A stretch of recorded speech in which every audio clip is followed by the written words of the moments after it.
Because the Volvo Penta IPS drive is installed in a hole through the hull of the boat, the IPS mustn't fall out after a crash, allowing water into the boat. We can't allow the boat to sink.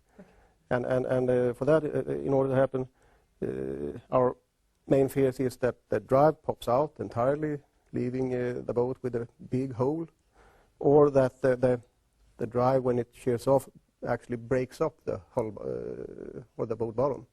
When Michael Åsberg and his team started out to make the construction safe for collision, nobody had ever done what they needed to do.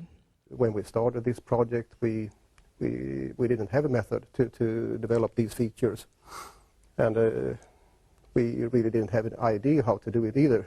So we had to develop our own method and verify it inside the project.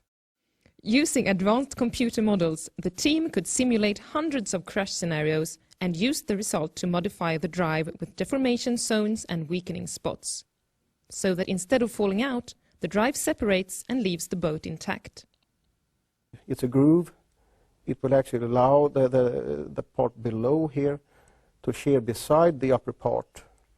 And inside here, there are also grooves with thinner material that will facilitate the collapse of the lower unit. In this test, the drive hits the ground and twists off without damaging the hull. On the right is the computer model of a crash, and on the left is the real test. And as you can see, the scenarios are almost identical.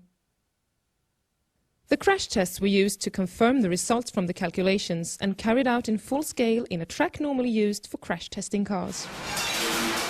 And I think we can say that these tests now has verified our computer model very well.